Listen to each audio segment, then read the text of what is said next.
Hello, Guardians. Welcome back to Tower Casuals, the Destiny podcast. I am one of your hosts, Corey Deering, and alongside me, as always, is none other than the Jotun Toten, the Vault Dwelling, the Disciple, the Mayor of the Deepstone Crypt, the Hero of Solstice, Mr. Josh Finney. Can I officially be called a Conqueror now that I have earned the Conqueror title? Yeah. The Conqueror, Josh Finney. That's right. That's right. Oh man, it happened almost entirely on accident too. I was gunning to earn it this season, and I realized, I'm gonna have to get through either Proving Grounds or Corrupted to earn it this season. And lo and behold, first real try on Proving Grounds, boom, knocked it out.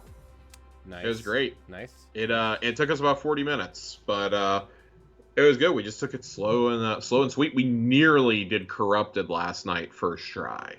Oh wow. That actually was not as bad as I thought it was going to be. The 3.0 subclasses are game changing in game mechanics. I still stand by my earlier assessments though that champions need to go. They got to go. Yep.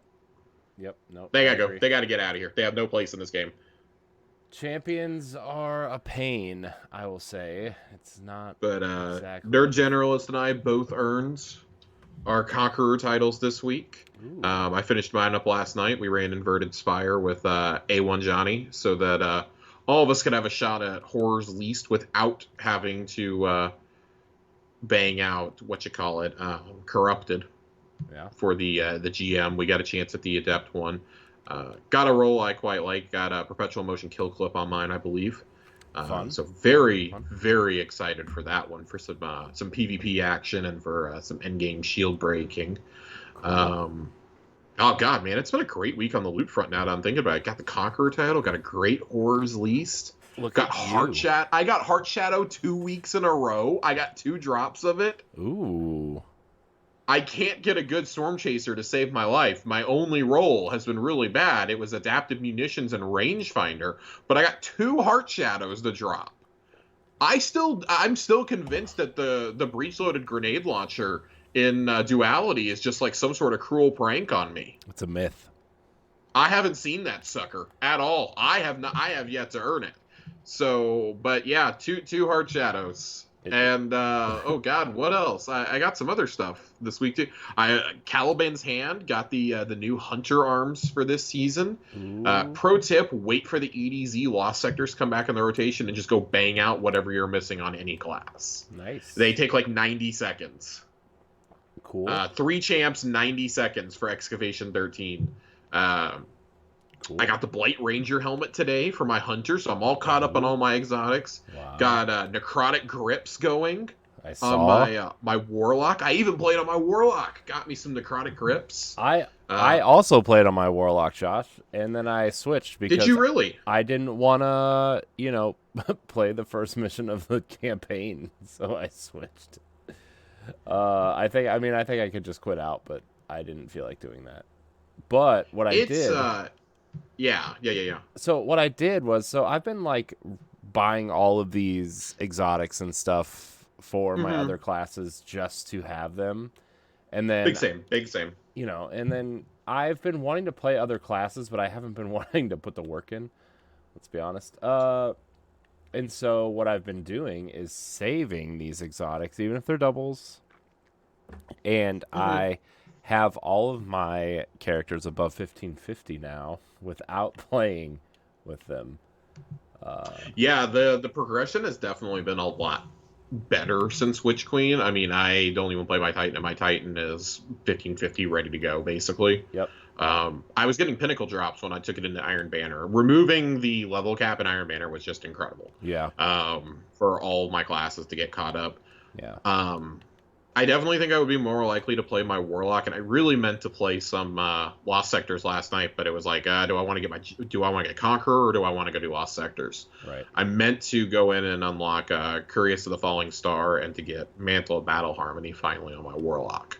Yeah. Those are like 2 of the most essential exotics in the entire game, regardless of what class you play. I know. And I still need to get. I'd like to get them. I still need to get the chest that Caress of the Falling Star for my Titan. I just have not I would keep an eye on the Lost Sector rotation, and in about 8 days, the EDZ ones are going to come back up. Yeah. And I would just, whatever one it is, just go in and farm it. It'll be like 3-4 champs at the absolute most, taking 90 seconds, maybe 3 minutes at tops. Yeah. Just super easy. You don't even need a barrier champ mod. Just take Galleon with you. Yeah. It's great.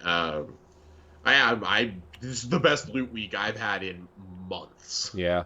I started following Lost Sector thing on Twitter and turn my notifications on, and when it's the chess piece, I'm just gonna, if it's an easy one, I'm just gonna run in and try to farm it that day. The problem is, I mean, you really should. The chess piece always pops up on days when I'm super busy, which is part of the problem. I think this is the season to go get it though, because with Arc 3.0 next season, man, Falling Star is just going to be amazing. Yeah, that's why I want it, is because I know it's going to be so good next season, and I don't want it to be like, oh well, next season it's going to be awesome, but we're going to make these things harder so you can't get it. One of those things. It'll like knowing our it'll be a season where it's like the moon lost sectors and we're gonna give you the moon, the hardest one from the Dreaming City, and Throne World ones. Right. That's gonna be your rotation. Mm-hmm. Have fun, guys. Yeah. Pass. Thanks. I think throwing the EDZ ones in there and even sprinkling some Nessus ones in has been really nice, because it's okay. There are definitely some that are just a quick run, 3-4 minutes tops, as opposed to some of these moon ones that almost feel like mini strikes in a way. Yeah, there was the one I tried to do on the moon. Trying? What's that? Yeah, no, the one I did. Yeah, the one I did on the moon. That's all the way over all the way over by the base on the left side. I tried to do that a couple times, and the first time I ran out of time, and then the second and third time I flew through it after I knew kind of what I was doing, and I didn't get anything. So yeah, it's never a good feeling to not get anything. That's why at least if I do a 2-minute one, I'm not getting mad. Mm-hmm. I'm just okay, whatever. But I actually kind of want to start there tonight with the Legendary Lost Sectors. We talk all the time about things that we think need to be buffed and changed, and I'll admit I am not the person who goes and runs a ton of Legendary Lost Sectors every season. I find an easy one, and I farm it until I get the exotic piece for that season, if I even care about it. Yeah. And then I go in, last season, I clearly did not care about getting the Blight Ranger, and I really, I wanted to get the... Renewal Grass, not Renewal Grass. I don't think they're Renewal Grass. Whatever the Hunter Stasis Gauntlets were, I'm completely blanking now. Whatever those were, I wanted. I think those are whatever the Black Armory looking gauntlets that we got. Yeah. The Stasis Gauntlets. I picked that as my exotic that I got from Ikora at the end of the campaign, and truthfully, I shouldn't have. Yeah. I actually should have gone and gotten the Blight Ranger and then just farmed whatever one came up for arms. Right. How are you gonna know though? Yeah, because they changed the drop rates. They severely nerfed the exotic drop rates from those. Yeah. And when it's something super easy like Excavation 13 or the Quarry or even Scavenger's Den, I'm okay with that. Yeah. I'm not okay when it's K1 Revelation, K1 Crew Quarters, the stupid one in the Throne World where you have to go capture the 3 plates. I'm not saying those are hard, but there is definitely a difference in I can blow through this in 2 minutes, and man, I have to spend 10 minutes here and I may not even get something at the end. I actually have a statistically high chance of getting an enhancement core or nothing. Right.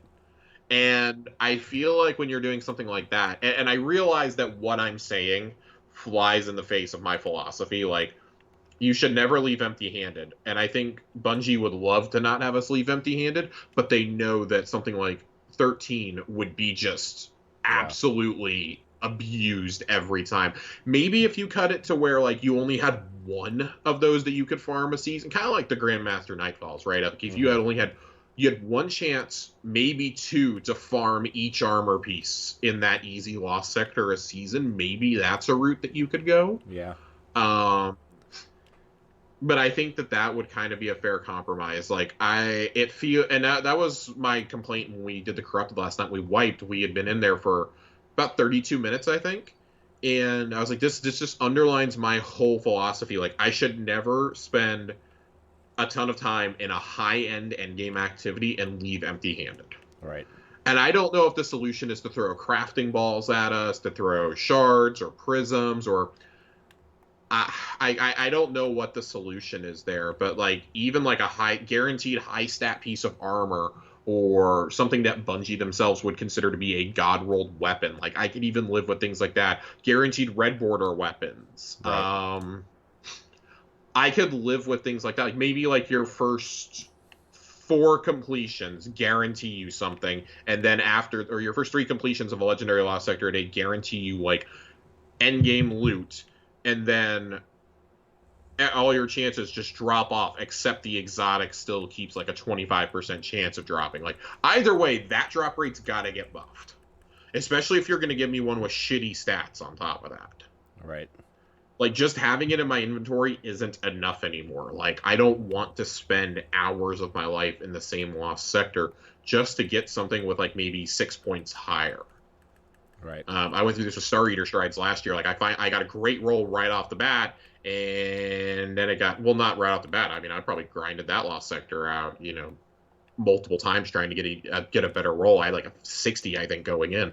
And then it got nerfed, and it never got fixed.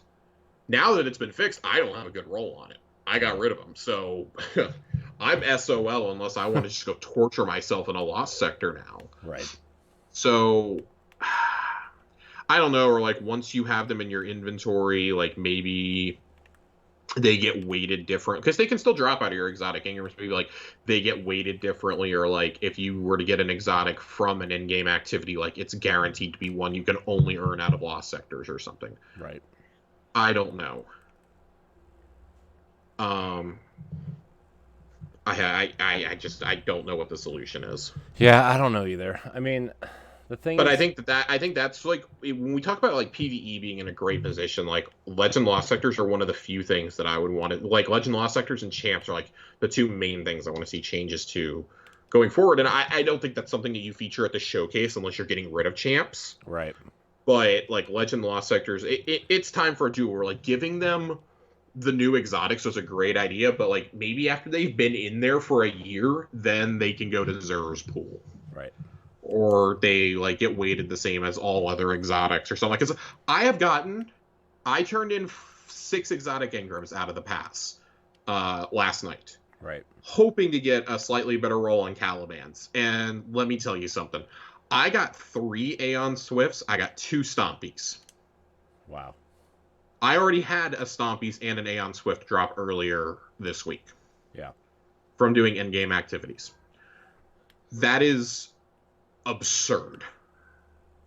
I statistically cannot get a better roll on my Aeon Swifts than I have now. Yeah. I have a 69 stat roll without masterworking them. Nice. Like, you can get 1 point better than that, and I can tell you the amount of people I've ever seen who have gotten a natural 70, and it's 1 person on Twitter, and that's it. Like, it doesn't happen, and that like comes back to I think the reward structure, like, and we've talked about this before. Maybe that's a conversation for like another day, because I do have a feeling that we're going to see some changes to the reward structure, but. Like, putting exotics in there, cool. I have no problem with putting exotics into the legendary lost sectors. You want the best gear, you need to go do them. But at the same time, like, yeah. And I think that they're trying to address that in a lot of ways by putting the easy lost sectors in there, like the ones in the Cosmodrome or the ones that are in the EDZ, for example. Right. They're trying to put those in there because those are easier to go bang out. It's like everyone has a chance to do it. But I still think after a year, they need to go into the regular rotation. Yeah. Oh, yeah. Especially if you're going to introduce new ones eventually, right? Like, I mean, like, for God's sake, the ones that you earn at the end of the Shadowkeep campaign 3 years ago aren't even in Zer's inventory. I know. That's ridiculous. That's wild to me. That's absolutely asinine. Yeah, and I know they want you to grind to go buy the stuff at that kiosk, but like even then, it's like there's still exotics that aren't offered there that are from those expansions. You know. I mean, I don't mind earning things from the kiosk. I would almost rather like have like a legacy weapon rotation going into the lost sectors or something. I don't know. Yeah. For some of these like more basic ones that like didn't have quests, like old season pass weapons or something like Tiku's divination.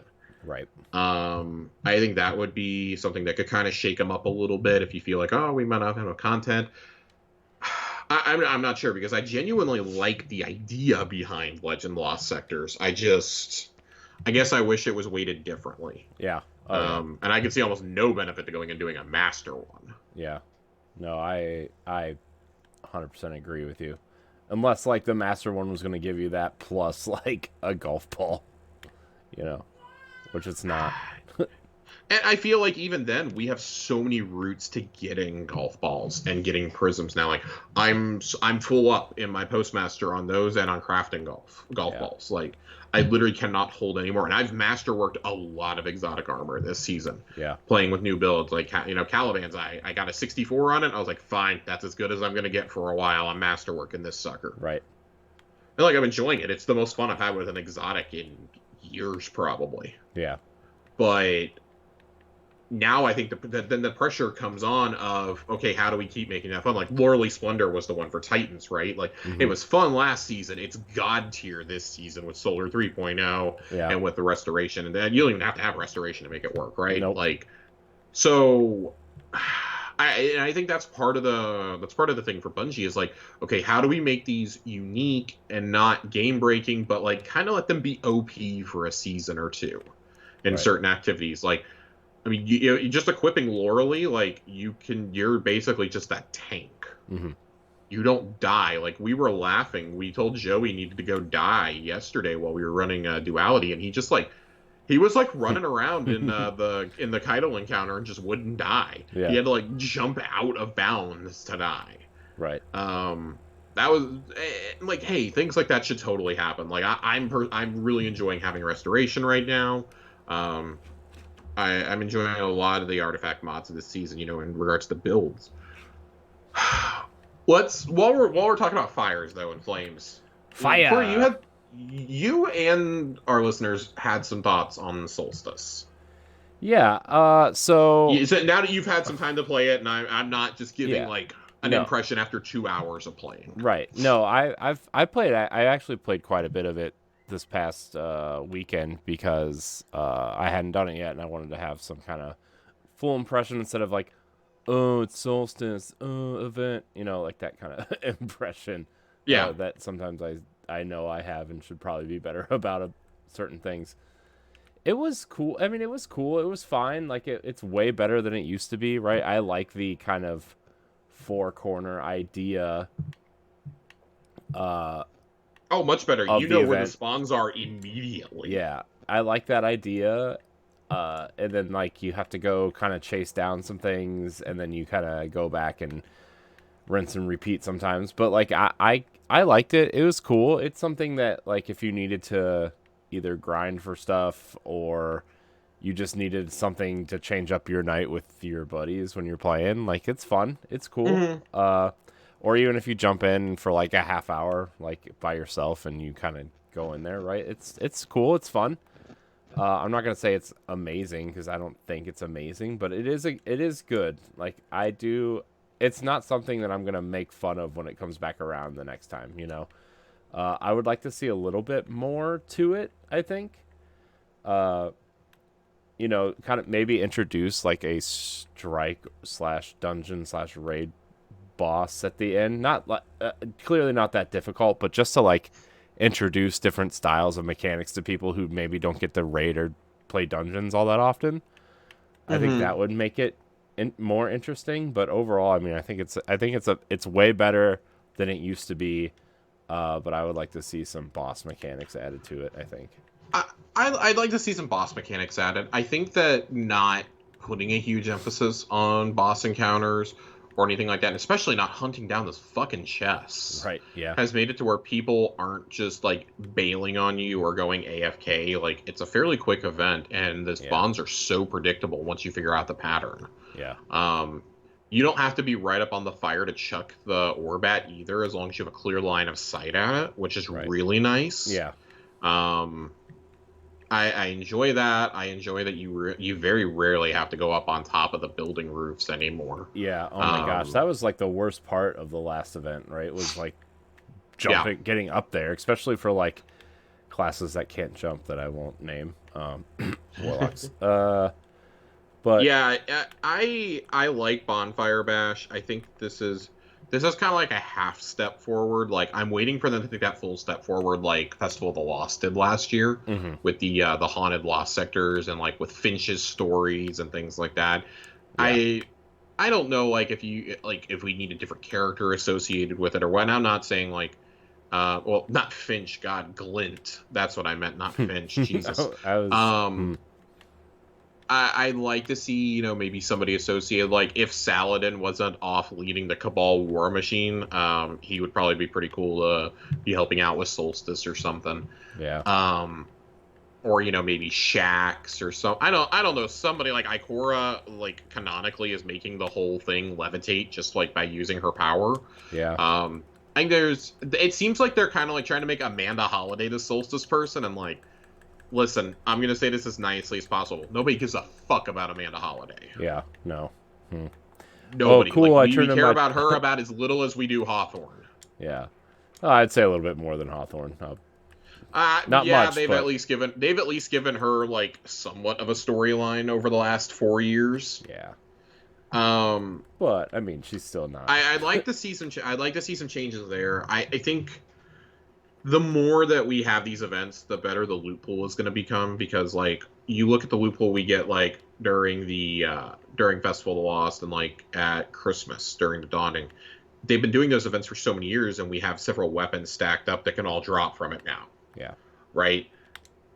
I think next year I'll be a little bit more excited to come in and farm, because you got the hand cannon, which, I mean, I don't care about, but you've got Compass Rose, and Compass Rose has new perks this year. Mm-hmm. I really like that it can roll with Incandescent. That's just the funnest perk. Yep. Oh no, I need to go do some bonfires.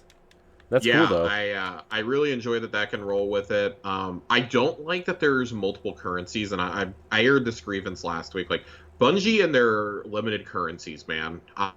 I'm done with it. I'm tired of it. There's got to be some other creative way to do this. I don't know.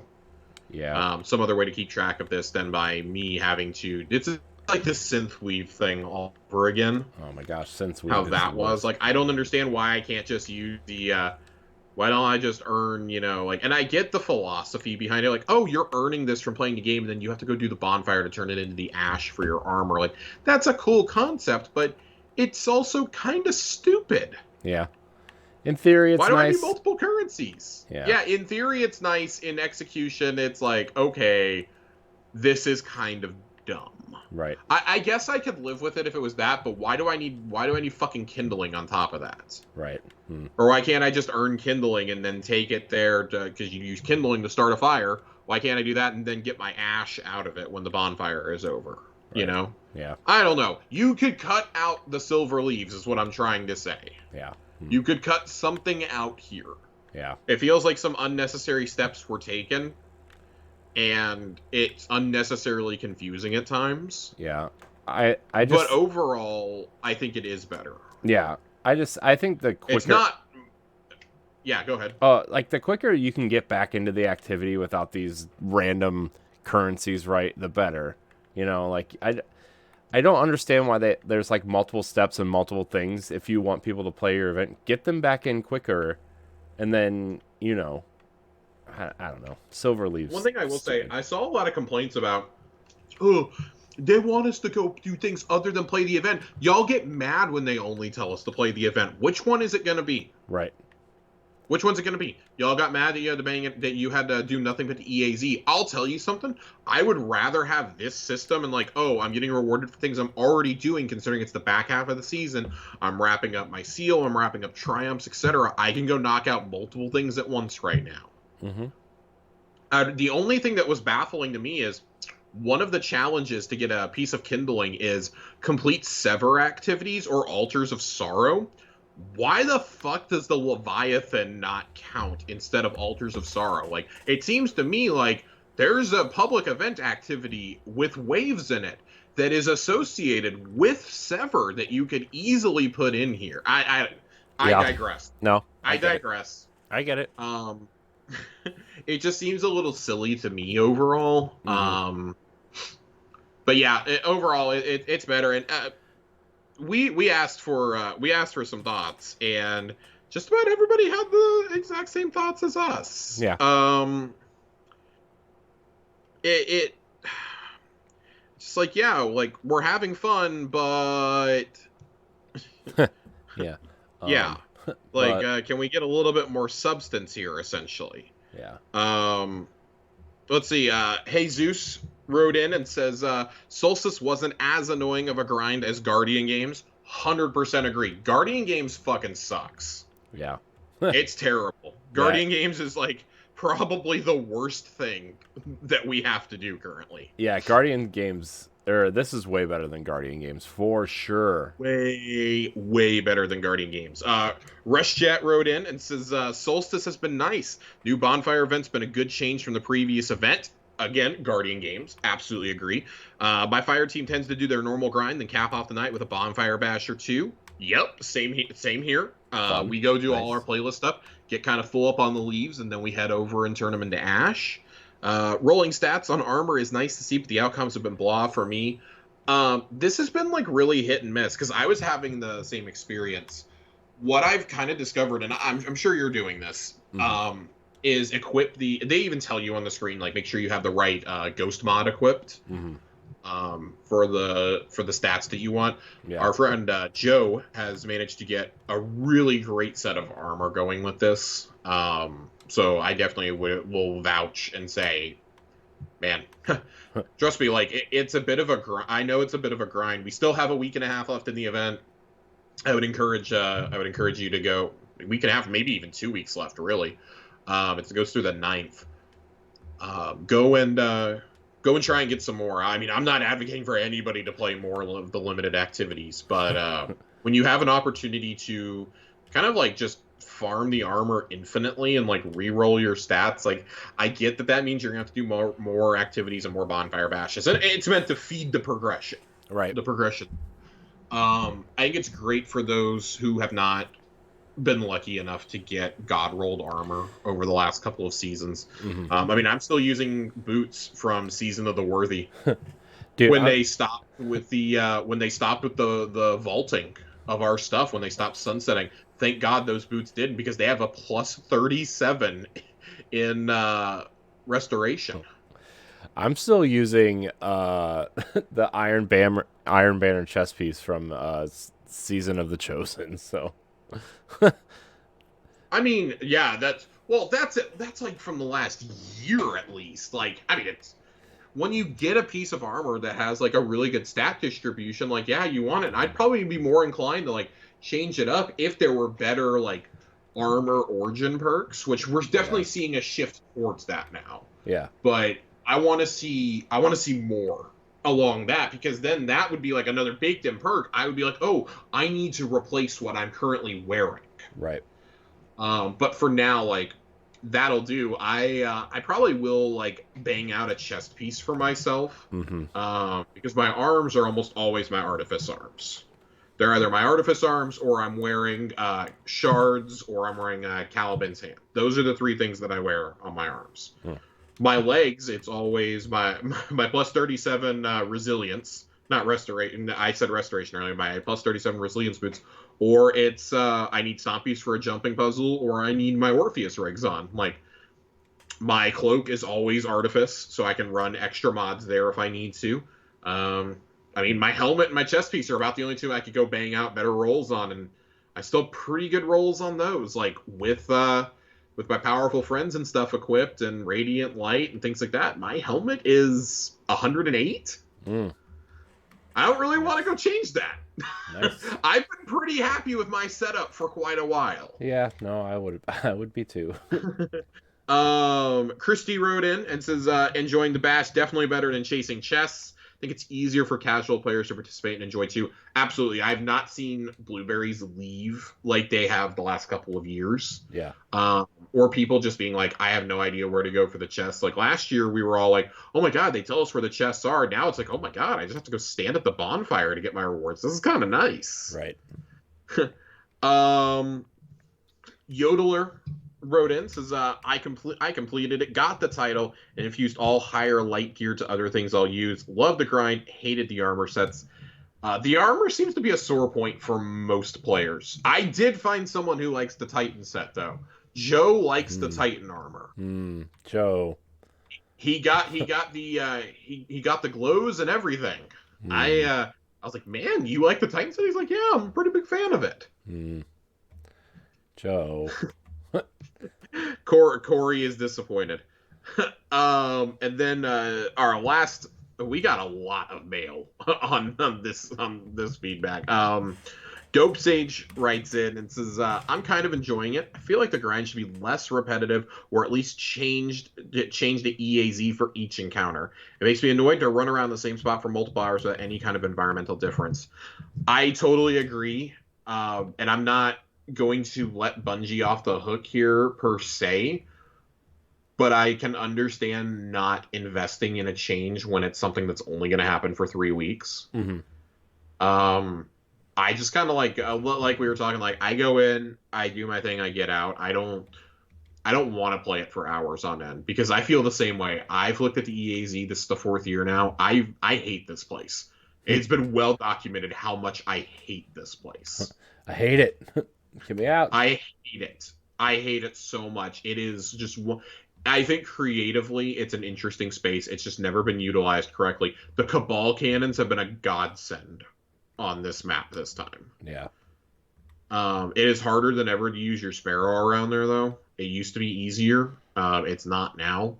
But, yeah, I don't know. I like the idea of reusing spaces that we've used before. That's why I said, like, I like the haunted lost sectors. I felt the way that you feel, Dope, the way you feel about this is the way I felt about the haunted forest.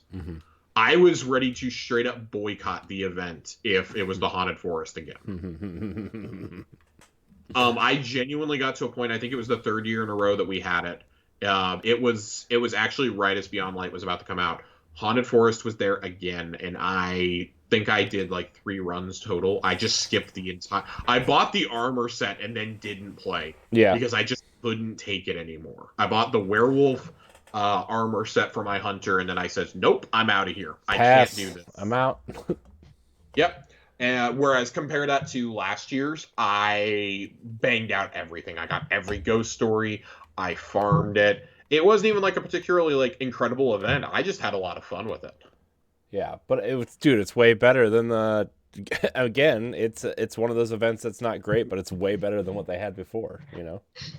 Yeah, I mean, and I don't want to be like, oh, that's the gold standard. Like, I don't even think that should be the standard. We should expect better than that. But I will take areas that we've gone to before being reused and like rethemed to fit the event over the same space. Like, you can do something like the EAZ, but after like 2-3 years, okay, let's come up with something new.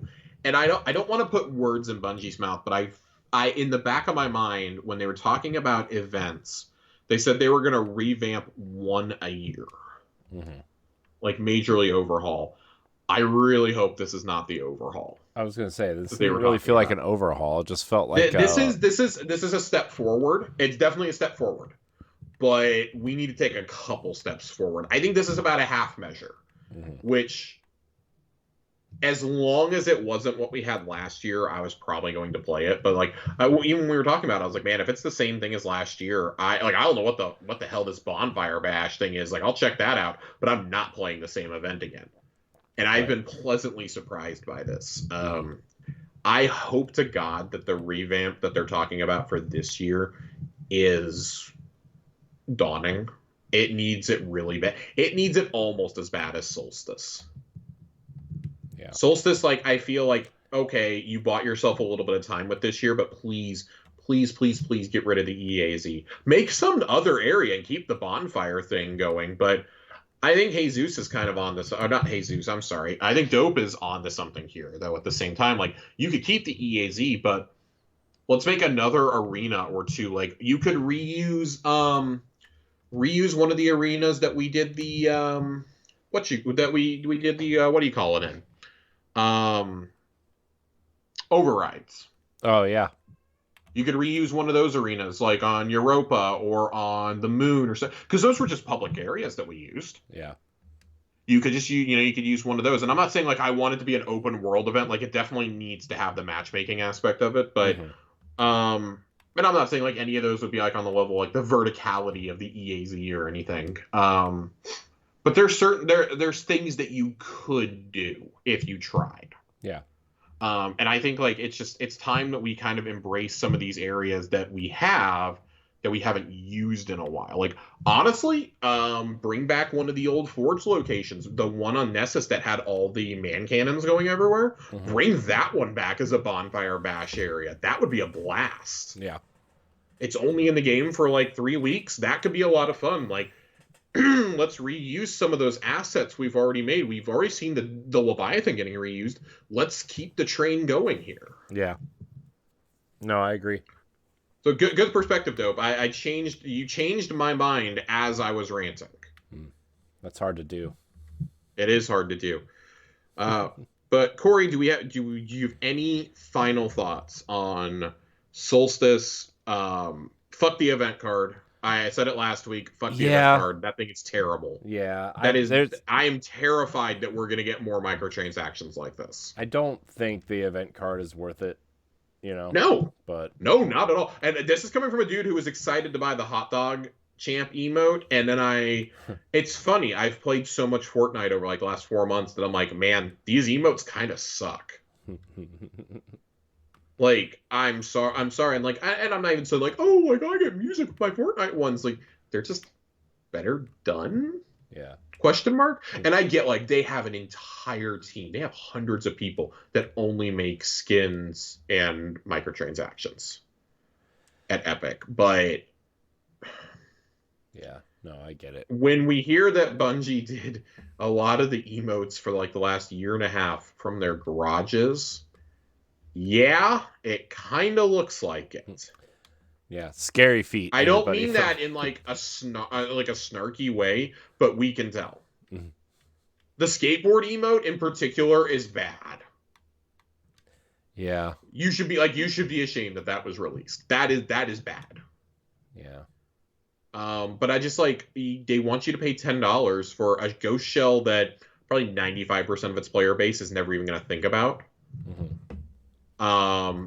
2 emotes that I have yet to see anybody use, a shader that I have not seen on anybody, and a transmat effect, which you can barely tell is a transmat, and a cookie projection.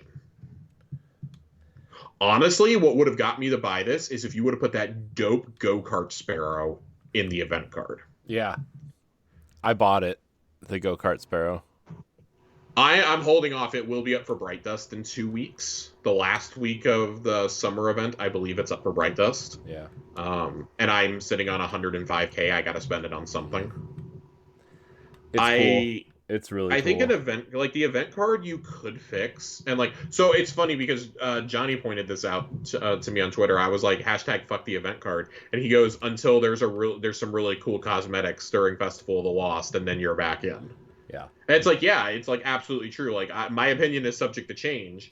I just don't want to see this become a regular, and I know it's going to be a regular thing for their holiday events. If you're going to do it, like, part of me is happy that it's bad because I didn't spend another $10. Yeah. But at the same time, if the go-kart Sparrow was there instead of like the skateboarding emote, I would have bought this package. I would have done it. Yeah. I would have done it. Like, in years past, 3 years ago, if they had this 3 years ago, the Scooty Puff Jr., the micro mini, would have 100% been in this pass. 100%. 100% would have been in it. And I don't have a problem with that. Like, these and I know that like people are going, oh, well, that stuff like that's predatory. Like, dude, a lot of y'all pay $10 for an emote without even thinking about it, or like $15 for the armor set. Like, that's on you. Like, if something like this comes around and if I feel like I'm going to get my money's worth out of it, cool. Like, I'm going to use the go-kart Sparrow. If that had been in there, I 100% would have dropped the money. And I think a lot of people would have too. I think if you did something for the event card where it was like you got, maybe instead of selling the glows individually, the glows are like the big part of the event card.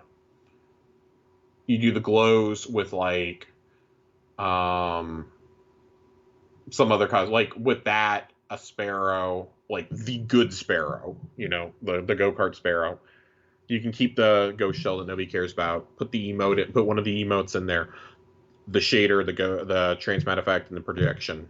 That I feel like, and you would probably have to, if you put the glows in there, maybe compromise, raise it like $2. That would be a fair value for 1,200 silver. Yeah. Because I think the glows being $15 is absolutely ludicrous. It's so dumb. It's so stupid. I hate that so much. Nobody wears them year round. Nobody. Oh no. It's irresponsible. But if the Gundam armor that's going to come out at Thanksgiving or at Halloween was part of the event pass, again, I would buy it without question. I'm going to drop $15 on the armor for 2 classes. Yeah. I may just go for the Triple Crown because I have so much Bright Dust here. Yeah. Like, but I want more armor sets like that. Like, I want them to be kind of goofy for these events. Yeah. I like that the Guardian Games armor, like, it doesn't feel to everybody, but I like how minimalistic it is and how it looks like kind of like Sparrow Racing League and stuff. Like, it's like track suits. I kind of think that's cool. Solstice, I've never been able to figure out why it's glows all the time. Halloween, we should be playing dress up, man. Mm-hmm. Let me wear a Gundam body with the Aldrin O-face mask. Mm-hmm. It's great. it's a tale as old as time, okay? It's fantastic. I can't wait to go do some of these missions with redeemed Aldrin, and I'm wearing his fucking face on my face. Robo Aldrin. Triple Aldrins. Oh no. Oh no. The Christmas armor is usually pretty great. Like, it's usually really ornate and things like that. Like, there's clearly a theme they're going for with each one. It's just the glows don't feel like something to celebrate for Solstice. I feel like that should be something you just get for playing Solstice. You should be able to select, like, okay, either you want your neutral glow or you want it to change with your subclasses. That should be an option within it. Mm-hmm. Just my 2 cents, and maybe I'm like overthinking this, and it's not possible to do that. I'm armchair developing right now, but I think that with a real armor set to earn, like the armor ornaments for the base armor, or maybe this is the one where you don't have an armor, since they do give us an armor set. Mm-hmm. Maybe this is the one where you don't do it. But even then, like, you and I have both said, we'd love to see the one that loses during Festival of the Lost voting, for example. Mm-hmm. Let us earn that one. Yeah. Or make the one that won earnable and let us buy the other one. Right. There need to be more things to earn in-game, I think. And I was really excited for the event card because I thought there were going to be free things to earn. Mm-hmm. And now I look at them like there was nothing to earn out of this. This is bad. Like, they just took things that would have been in Eververse that weren't going to sell anyways and threw them all into a bundle. Yep. So, like, on paper, it looks like a good bundle. Mm-hmm. It looks like you're saving a lot of money. And it would be if they were good emotes. But the emotes are supposed to carry that, and they're... Like, the hot dog one is funny for one use. That's about it. Like, I have 10 emotes of sitting that are better. That I paid money for at least one of them. The vault one, that doesn't count. The Atheon emote is that doesn't better, count as a sitting one. That's a cool one though. I paid more for that than I did for the event card, and I don't regret it at all because I've never taken it off. Yeah, it is pretty cool though. The Callus chair, the Callus throne chair, is great. Mm-hmm. I love that emote. Again, rarely ever take it off. I can only have 4 emotes equipped because I don't have an emote wheel. Where's the wheel? Two of them are sitting emotes. I'm not replacing one with a hot dog contest. Joey Chestnut does not get a place in my 4 precious emote slots. He should. Corey? Yeah, Josh? now that I'm sufficiently worked up, let's go to the Schwab so I can get worked up again. Oh no, I don't like this. We actually do have a pretty lengthy Schwab, and I kind of hate that I waited this long to get to it, but you know, such is life. I don't have anywhere to be until 7:30 tomorrow, so it's fine. We got a pretty lengthy Schwab. Cosmo wrote it because, as we said last week, Dylan is out on break until September. He's taken a lot of personal time off, and I want to kind of address that here at the top of it. He did directly confirm in some tweets this week and some replies on Reddit. There was specifically a thread. I think it was 2 days ago now. You're listening to this on Friday. I think it was posted on Tuesday night or on Wednesday morning, where they said, somebody goes, I miss seeing all the Bungie replied tags on threads on here. And a lot of Bungie devs came in there, you know, to talk about things and, you know, like say, hey, you know, thanks for like, because specific things were being called out. And they were like, you know, hey, thanks for like saying you really like the audio design on some of the exotics and things like that. But Dylan took a minute to say a lot of this is due directly to the harassment that we've been receiving. And he was like, I know that a lot of, because he was replying to somebody who had like 2,000 downvotes on their post at the time, who was basically telling him to suck it up and get over it. Like, you open yourself up to this by being in game dev and by being in community and being active on the internet. And he was like, he did directly confirm that some of the threats, as we suspected, were directly not just against him, but against his family. And against the studio in general, and like they're actually like very serious legal consequences that are going to play out here. But that is, they're reevaluating how they're going to communicate with the community going forward because of that. A handful of people really ruined it for everybody. And there is a subset of a certain part of the community that seems to be especially the vocal ones. Because they were out in force again today saying, like, well, you know, Bungie's, I kid you not, a tweet I actually saw directed at Liana today said that Bungie just announced 2 absolutely awful things in one Schwab, and they complained about harassment. Well, when you announce things like this, you're just asking for it at that point. And I was like, oh my, and you had the gall to tag a community manager in this. Yeah. Like, okay. Now, what exactly is causing that vitriol, you might ask? Corey, let's talk about raids for a minute. Let's talk about the new raid, the Redacted. Yeah, let's talk about Redacted. I'm still convinced that this is King's Fall, but I've shifted back to 50-50. If you're being this coy about it and you won't reveal it until 3 days before the raid comes out, it almost makes me think they're going to pull a fast one with Wrath of the Machine. I do too, because it's an arc season. It like for me, like, so let's look at the evidence real quick here. Yeah. For both. Let's look at the evidence. For Wrath, it's an arc season. People have been begging for a Siva season for a long while. We're due to go back to the Elixni and Mithrax. And they never did give us the rest of the Cosmodrome. Which we know why they nuked that. Well, we're missing the Rocket Yard and then the Plague Lands is what we're missing. Yes. Well, we were never supposed to get the Plague Lands. We were supposed to get the Rocket Yard, and we were supposed to get the area that connects the Rocket Yard to basically the Devil's Lair area. Yeah. That connects it to and the caves that connect out to Fallen Saber. Right. We were supposed to get that whole complex. Never got that, and you can't go back through the Divide, I don't think. Yeah. Plus, you know what this would do? Like, I know we've been kind of talking about, you know, vaulting Earth for a while, but it wouldn't make sense to bring because they just brought the Cosmodrome back. It wouldn't make sense for them to vault the EDZ, and this would open up new areas in the Cosmodrome. So that's what I've kind of thought, because like I think it's a little bit ridiculous for us to still be having like these cosmically major events be happening in the EDZ of all places. We've never gotten another strike added. We haven't really done anything there in a while. Like the Battleground this season is like the first real like strike based activity we've gotten since launch. I mean, you used to have the Black Armory forges there. We've done stuff for the seasons there repeatedly. At a certain point, we got to stop doing things in this one little corner of like southern Germany or whatever it is. Right. The Cosmodrome, I like to pretend that the Cosmodrome exists like kind of outside of space and time because it's where the new lights go for the first time. Yeah. It's got so much Destiny 1 content there, but... And I mean, they're not going to vault the Cosmodrome because, like, Grasp of Avarice is there. You've got 3 straight. You cannot afford to lose 3 more strikes. Right. Without replacing them. Like, at least if you lost, like, Arms Dealer and Lake of Shadows, like, people would be mad because those are super easy to farm on GMs, but especially the enemy density is just not... The enemy density just isn't there. Right.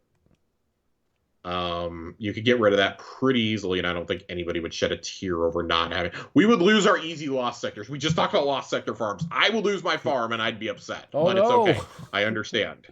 But they haven't vaulted anything mid expansion yet, though, right? No, I mean, it's always been... No. It's always at the beginning. Right. For what it's worth, my bet is that we only vault one more thing this time around, and I don't think it's the EDZ, although that would make a lot of sense. I think it's the Dreaming City. Yeah. You can't really have the Dreaming City without the curse. Right.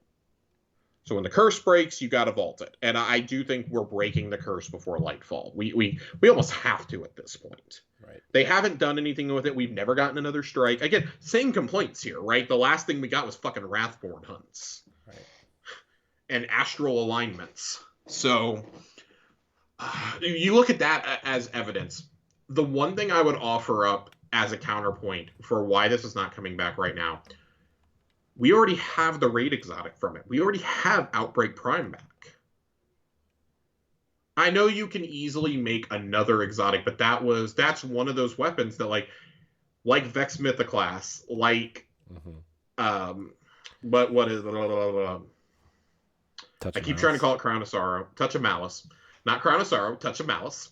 That is like entwined. You think of it with those raids. Yeah. Legend of Acreus. You think of you think of Leviathan. Anarchy, you think of the one it's comes. Obviously, like now we have raid exotics associated with like every single raid. Right. I think that's an important part of its identity. That's the main reason, and I do think that's a significant blow against it. Yeah. The evidence for King's Fall is literally everything else. They have shown that they are not above bringing back old areas for a limited time. And it's important to remember we have that little Legends tab, and that's what I want to bring attention to. Like, we've talked about this before, like Vault of Glass, you have that little slice of Venus, and you cannot explore beyond it. There's just invisible walls. They're not invisible. You go that way, they're like the blue kind of Vex, like when you stand on the plates, like the little blue squares. They're like, nope. The thing that I want to get at with this is like the Vault. So they said whatever raid they brought back, they wanted to have some sort of like narrative significance when they brought it back. With Vault, and I see people saying like, well, Vault didn't have anything. The Vault of Glass technically exists outside of space and time. Like every time that it's beaten is technically the first time it's been beaten. Yeah, that's like the premise for the Vex, right? I mean, it's just like it really is. Like it's big brain shit that we're still dealing with 8 years later. King's Fall, my evidence is, and I want to pose this to you, I don't think it would be outside of the realm of possibility for Bungie to say, we're bringing back the Dreadnought for the next 2 seasons, and then we're going to revault it. You guys have to go there because Imaru is like fucking around. The Elixir are going to help you secure the ship.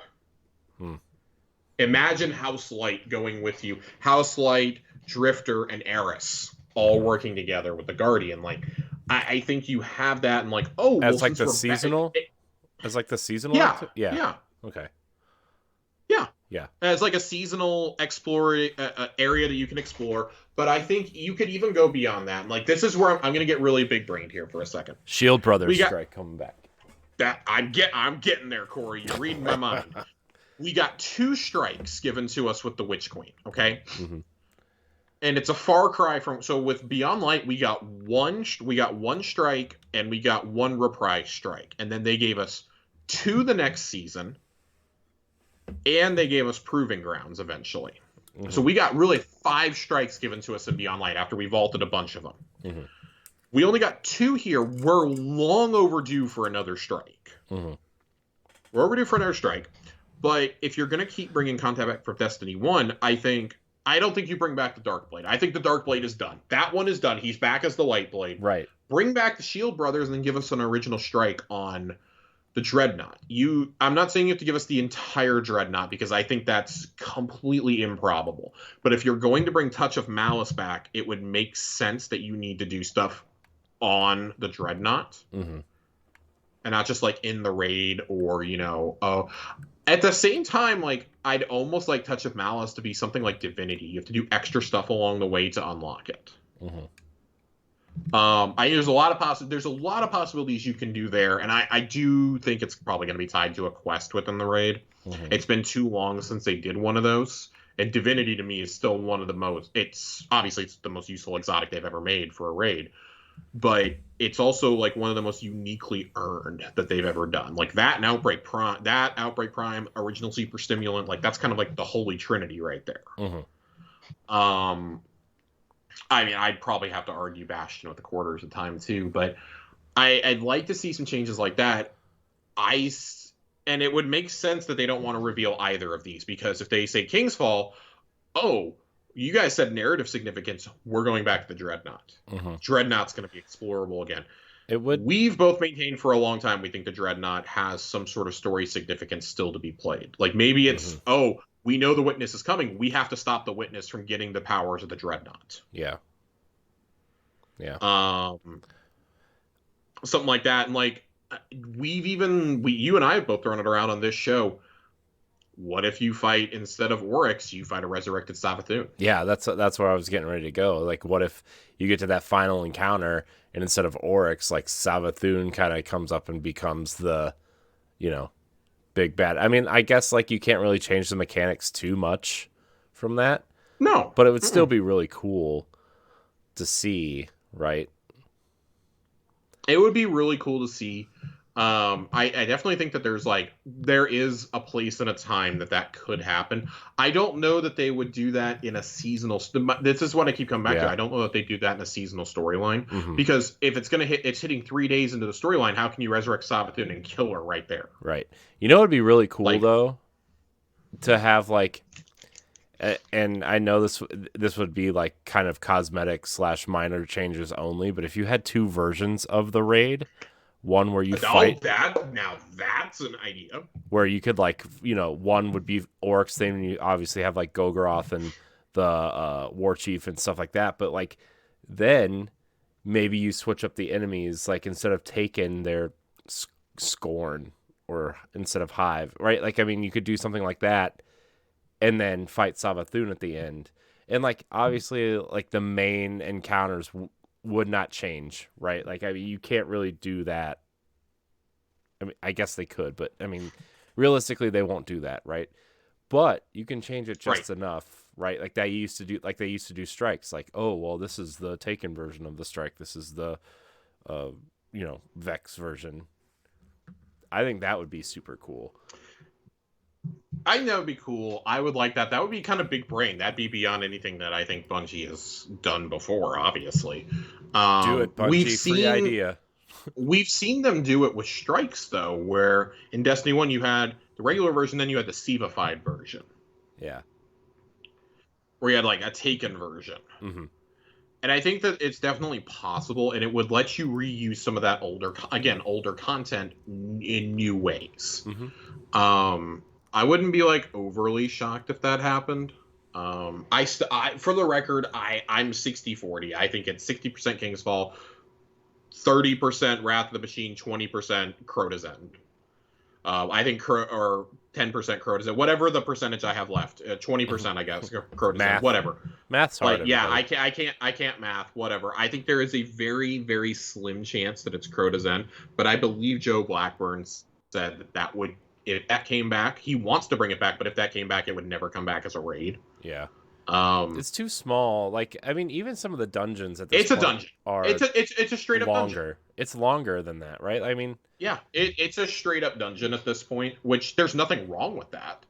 But yeah. It's a dungeon. I did see, I think we talked a little bit last week about it, but I did see Glad tweet something out about like, just hear me out. What if they brought Crota's End back, but they actually finished the raid? Did they? Was that raid like notoriously not finished? Was that like something people were talking about? It felt a little. So, from what I understand, Crota's End was supposed to be the original raid that launched. Like Crota's End, to my knowledge, and I want to attribute the source correctly. I believe it was a chapter in Jason Schreier's book, Blood, Sweat, Pixels. He has a Destiny chapter in there.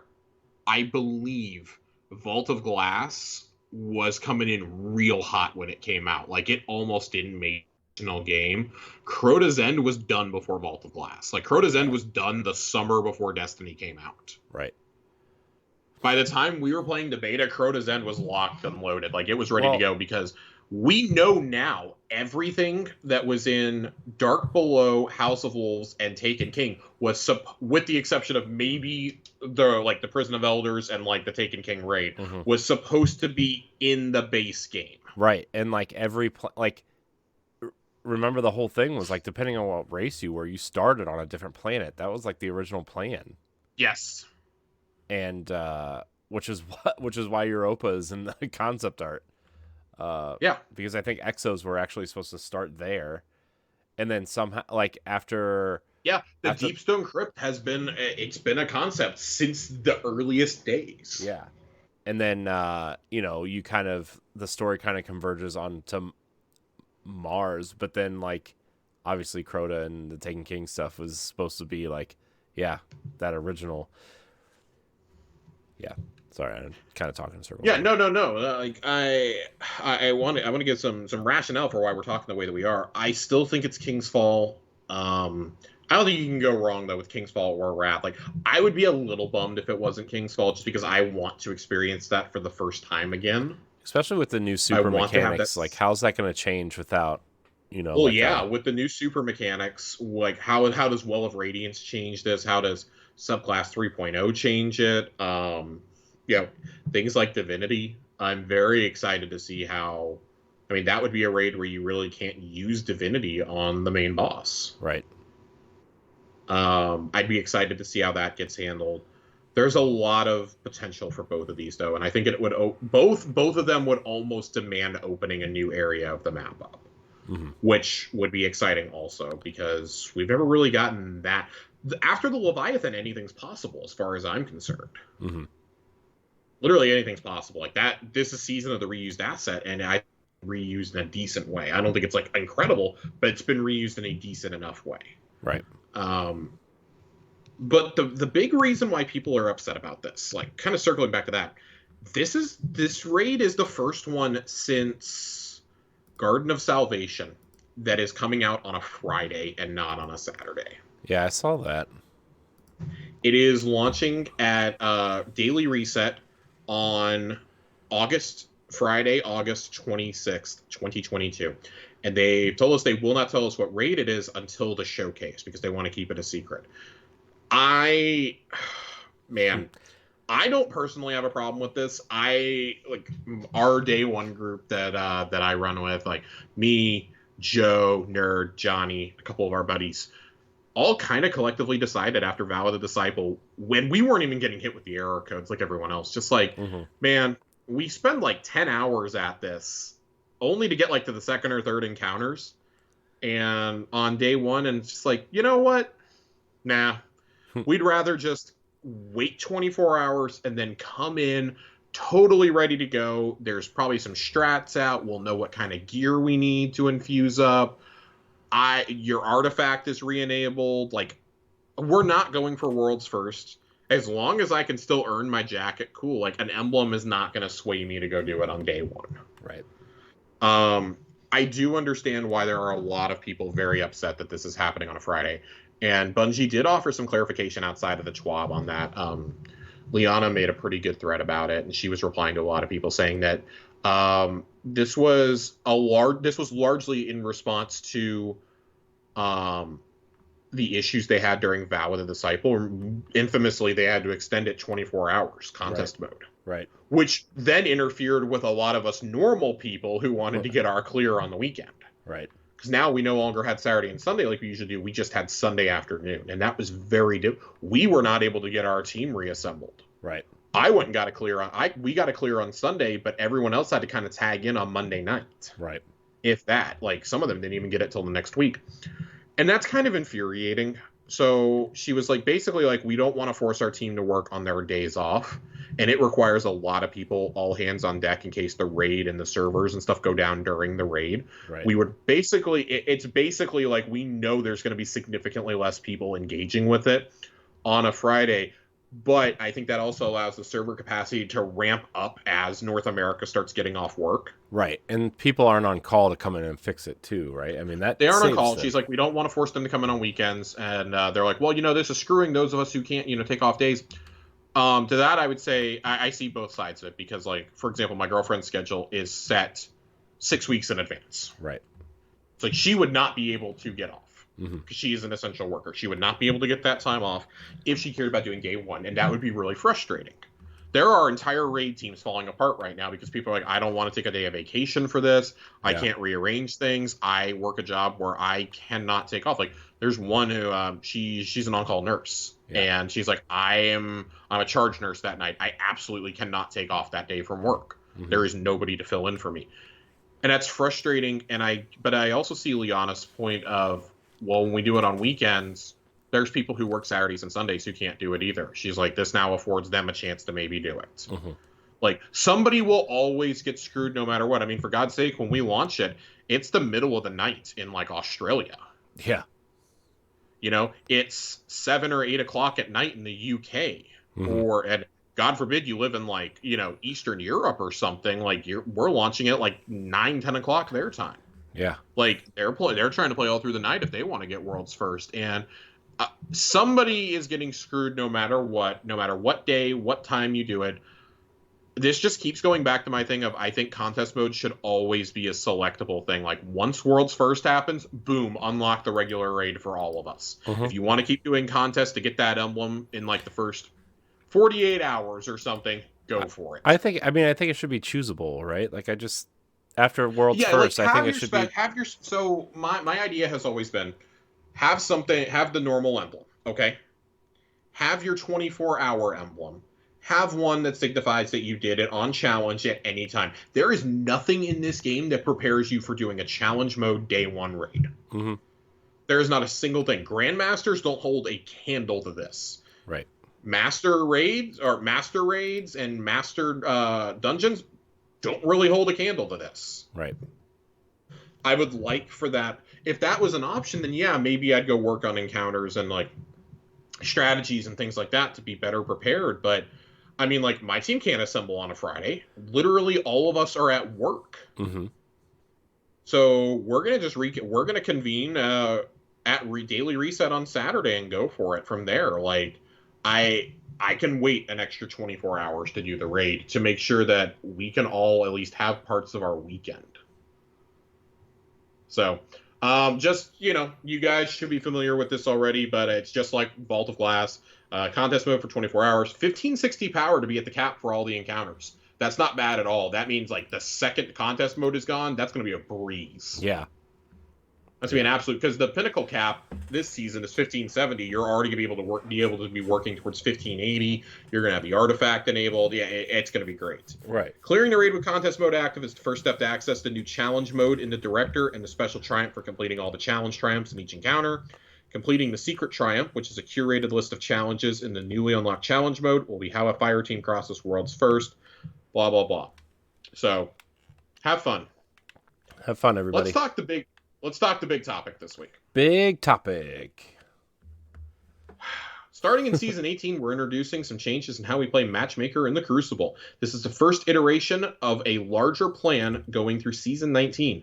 Our world system teams are leading the charge on this transition and are here with a big info dump on what to expect. So, this is an extremely, extremely long section. This is where I'm going to tell you guys to do what we always do. Open it up and read along with us. I'm gonna read the notes here. I'll stop and explain along the way as we need to, but yeah. So it's been discussed with a lot of passion and goodwill in many places around the community and inside Bungie. We're going to give you a clear TLDR before we get deeper into the how and why. So the bullet points here. We're striving towards a goal that all players, including new lights, can enter the Crucible and regularly get matches where they can feel competitive and have a reasonable chance of winning or competing. Making fair matches using skill-based matchmaking is going to be important to help meet that goal. We're starting by implementing loose skill-based matchmaking to the Control playlist at the start of Season 18.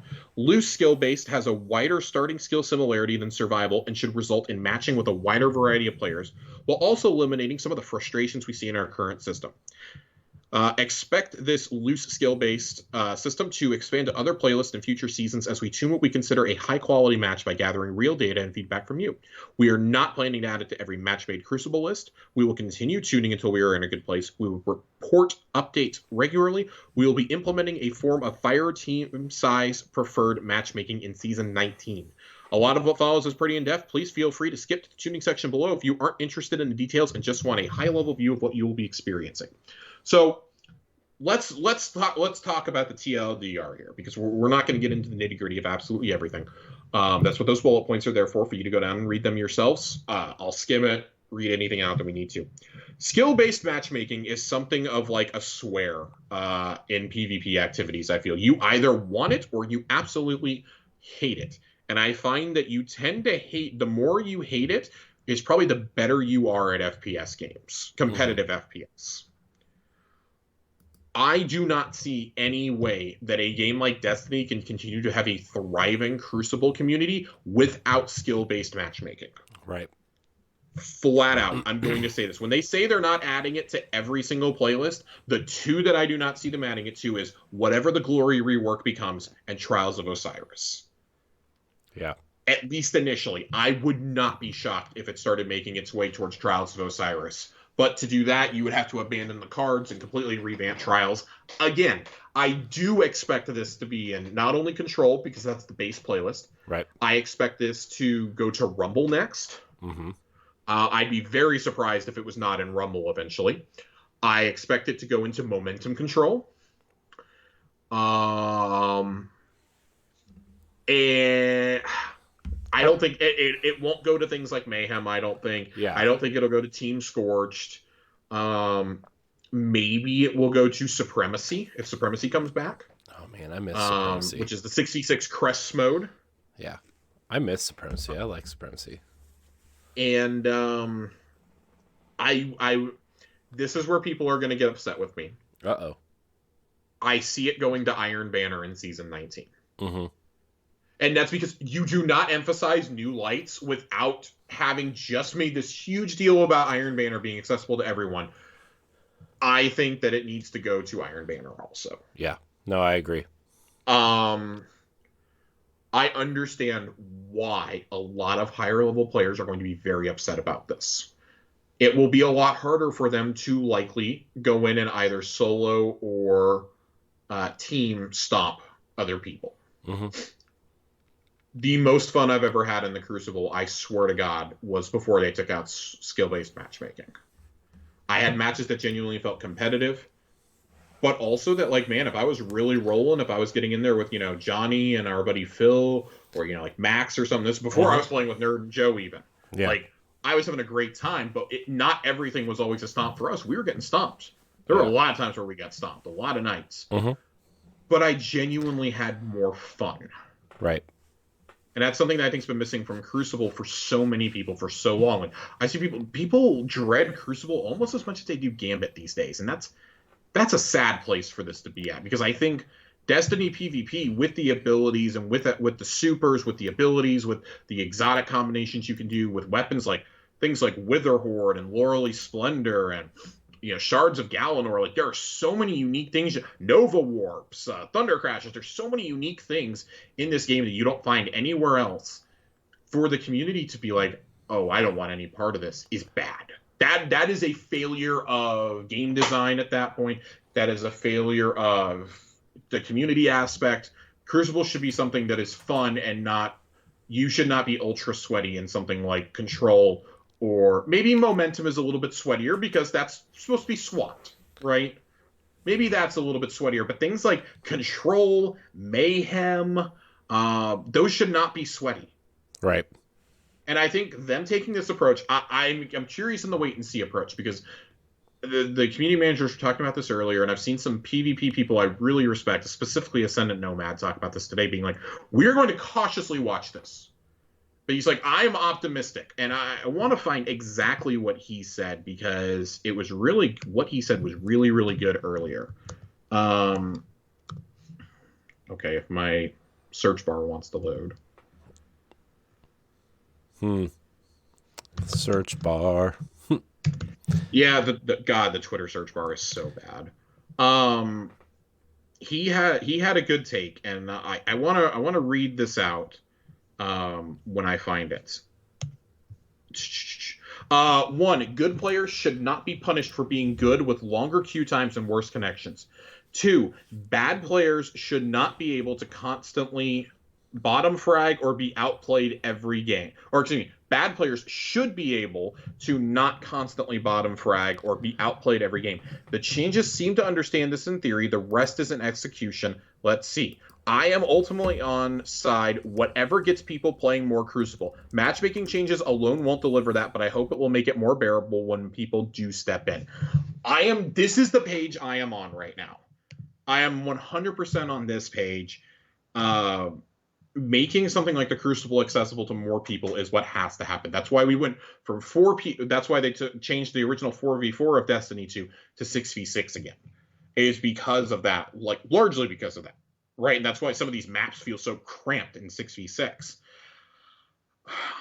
I am cautiously optimistic about some of these changes, because I really do. Again, I do like skill-based matchmaking for the most part in my games. But I don't know how you fix comp. And I think that's going to be part of a bigger discussion that I suspect we will hear about the changes that are coming to comp, at least like the first hints at changes during the State of the Game on the 23rd of August. That is when we got the Trials revamp details. I expect it to happen then for the Survival playlist, or whatever the Glory playlist ultimately becomes. Like, there needs to be some ranking system. Destiny is like one of the very few FPSs that just does not have a ranking system. You look at any other competitive FPS, and it has, like we just said, ranking systems.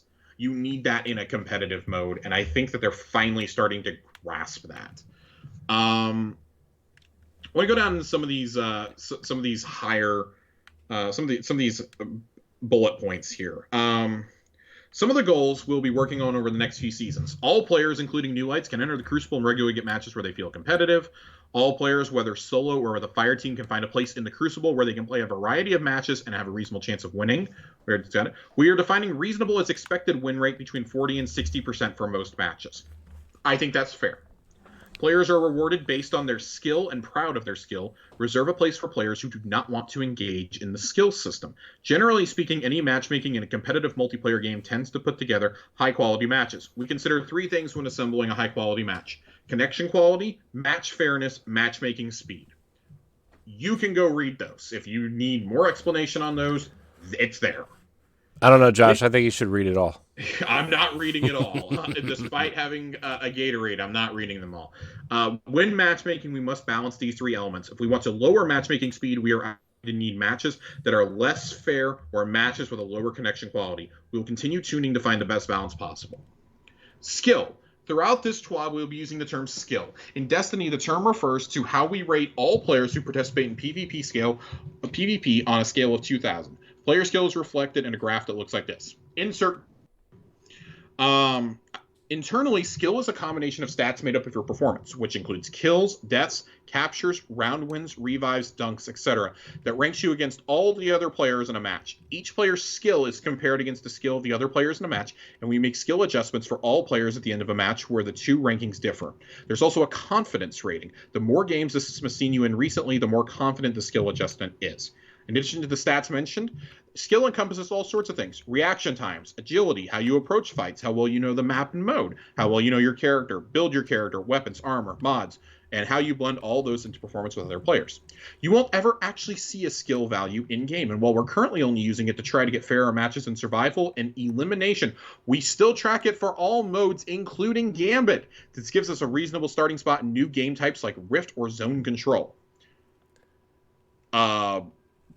So, for example, If someone is 200 skill above you, you definitely can tell they are better than you. They will win 75% of engagements against you. The opposite is true if someone is 200 or more below you.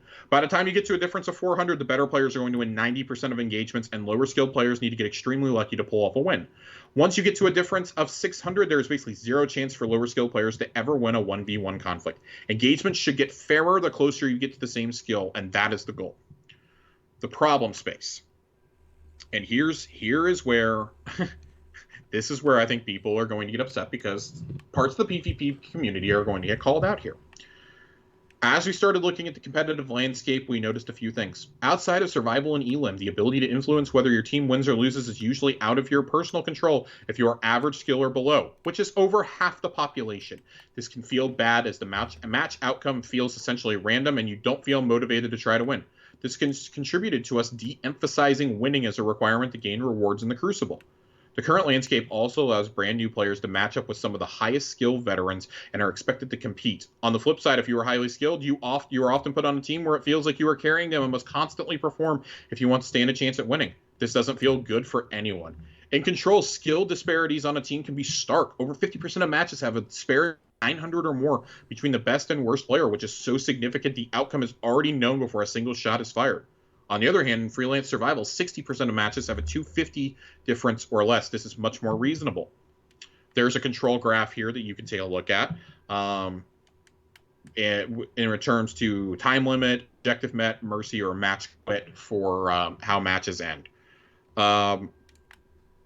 Disparities in skill also exacerbate other problematic elements, such as trapping a single team in a spawn becomes significantly easier, and it is much more likely that one team is dead at the same time, freeing the other side to roam around and look for new targets without having to worry about danger.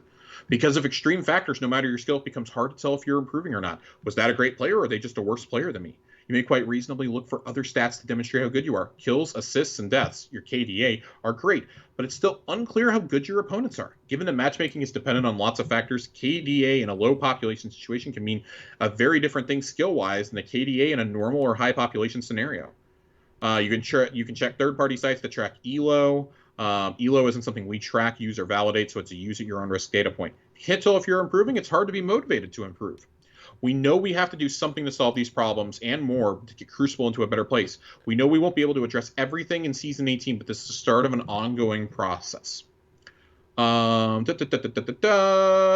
balancing, you should gather what that is by now. Skill-based matchmaking. At the start of Season 18, we're going to start tuning match fairness back up in Control and only Control in the Crucible. We want to slowly limit the number of playlists we consider when tuning matchmaking with hundreds of thousands of people. We can do some testing, but nothing can fully simulate how the full population will be affected by these changes before we ship. We're going to be live tuning the matchmaking parameters over the first few weeks until we land on something that provides a better balance between fairness, quality, and speed. We will not touch any other Crucible playlist during Season 18. Trials has no planned changes to its matchmaking. Illumination and Glory will still use the same skill-based matchmaking they have been using, and everything else will still use connection-based. We are currently planning to make further adjustments in Season 19 based around the listed goals, but rest assured any major changes will be communicated in a TWAB or a blog post as well as the patch notes. Connection-based matchmaking, if you need the definition, it's there. Same with skill-based. Our initial version of loose skill-based matchmaking for Control is going to work a little differently. It starts with wider acceptable skill variants and expands very slowly on acceptable skill and connection quality at the same time. The goal statement is start with a broad definition of match fairness and compromise on matchmaking speed in order to keep match fairness and connection quality high. We expect overall matchmaking times to go up, more so if you and your fire team are at either end of the skill curve, depending on the current population in your region. However, we're hoping the trade-off for matches that aren't super sweaty or lopsided will be worth it. What are we going to be looking at as we tune? Matchmaking time, mercy games, final score differential, and less variance between the top player and bottom player. There are some things for skill distribution if you really want to know numbers. Fire team size mismatches. This is kind of the final thing. And I want to read this out and I'm kind of share any final thoughts. No mystery that full fire teams often stomp 6 solo players who match against them. Fire teams that are used to playing together may also be in voice chat with each other, allowing them to communicate more effectively than those who are not. Oddly enough, if we look at the average skill for solo players, it fits the bell curve form above clearly. If we look at average skill for full fire teams in Control, we can see the bell curve centers around 400 to 500. So not only do the fire teams have a communication advantage, they also have a decisive skill advantage. The big question is, are high skill players more inclined to play in fire teams, or do regular fire teams make your skill go up? Either way, we are implementing a form of fire team size preferred matching in Season 19. We will be sharing details about how it works closer to release. Our goal is for it to be utilized like skill. Something is a strict requirement, sometimes is a strict requirement, sometimes is a loose one, or sometimes not used at all. Further, it will allow us to eventually replicate the benefits of playing in a freelance playlist without having to split the population. All that being considered, on paper, this sounds like a good idea. Yeah. This sounds good. I don't know if it's going to be, but I mean, and admittedly, I'm biased. I like skill-based matchmaking personally. Connection-based, I think, is rough because connection-based just doesn't seem to work. I see players glitching around all the time. Yeah. They clearly do not have they don't have a good connection at all. I think that's a problem, and I think that's also partially with, the older consoles maybe. Yeah. I'm very curious to see how the community reacts to this. It being in Control, when Control's kind of the main mode of Crucible, there's going to be a lot of chances. I expect everybody to just absolutely freak out on day one of Season 18, scream about how that's just the worst thing ever. Probably have to have a whole nother lecture about how people said a whole bunch of shit to the Bungie devs again. And I wish I, wasn't serious about that, but it's probably going to happen. Mm-hmm. That is almost exactly how the 23rd is going to play out. Yep. That first week is just, oh man. I feel bad for moderators of any online community to discuss this Destiny right now. Yeah. I feel bad for the Bungie guys that are using Twitter because it's going to be real bad for a few weeks. Yeah. Like starting right now, it's going to be bad for a while. It's gonna be bad for about a week. It's going to die off. This seems like it's going to be a classic case of the community overreacts before they can play something. Yeah. And they're making it abundantly clear that the version we get at launch is not the final version of this. Yeah. That's why this is soft launching with only one playlist in it. Mm-hmm. Yeah, I mean, like you said, on paper, I think it's great, right? Like I prefer skill based. I just feel like I have a better time playing in a competitive match, and I feel like I have a chance to win. But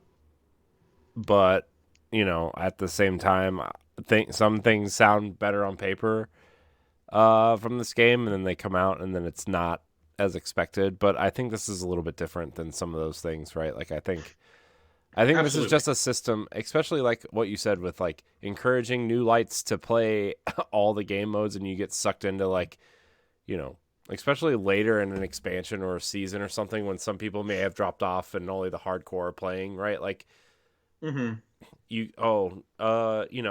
nephew got the latest expansion and we're 2.5 seasons in. Maybe he wants to try Crucible. Maybe he's never played a competitive thing before, right? But like, man, I don't know. I just, I like this though. I know some people will be mad, but I like this personally. Yeah, I know. I honestly don't have a problem with this. Mm-hmm. I really like this. Yeah. So I'm curious to see how it plays out. I will be eagerly awaiting it. I will definitely be playing some Crucible that week so that I can come in and give some impressions. Yeah, I will. I think.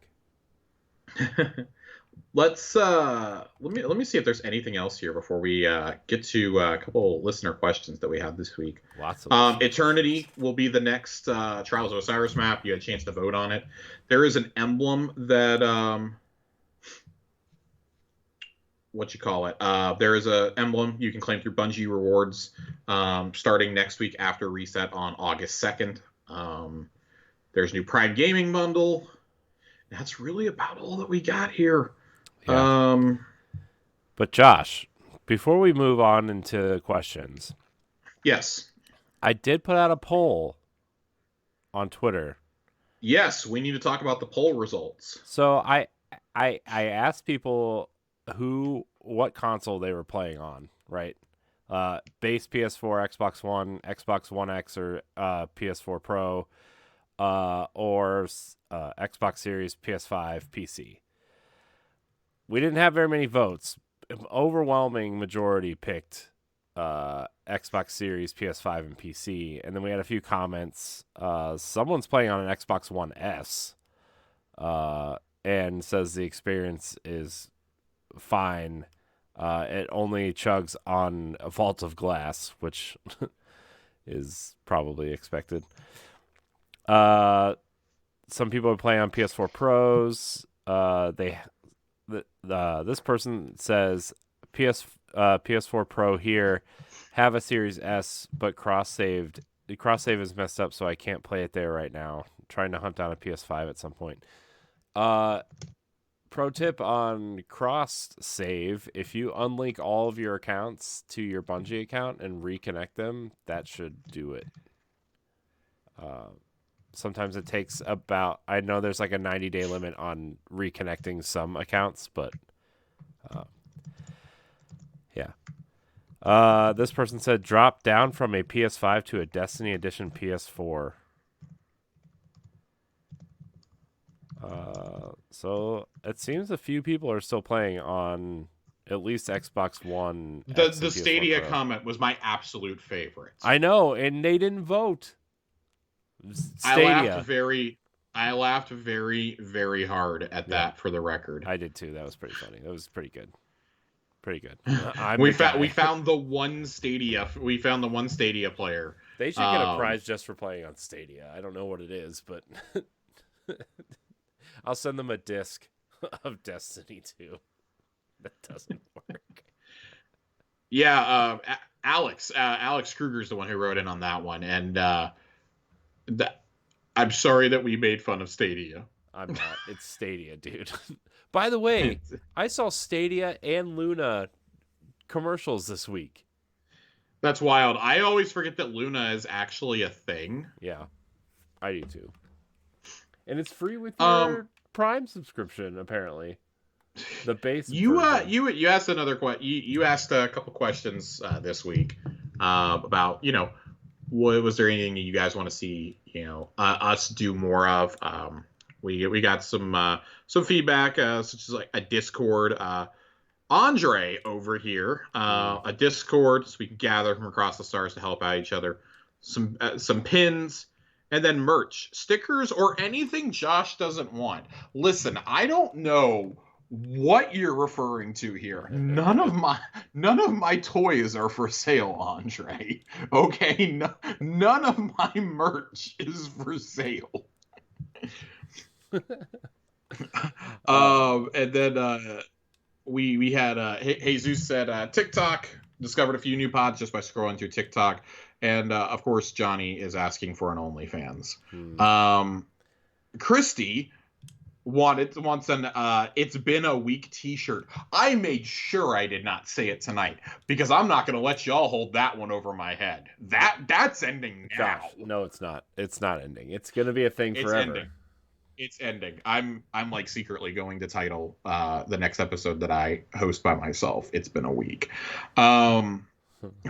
We did have we had a few questions though. Yeah. Let's do some questions. All right, let's do it. We like so questions. Andre writes in your favorite class, helmet, exotic, and your favorite ornament for it, and give me a time where it came in clutch for you. I think Corey and I have really basic answers here. Mm-hmm. Yeah.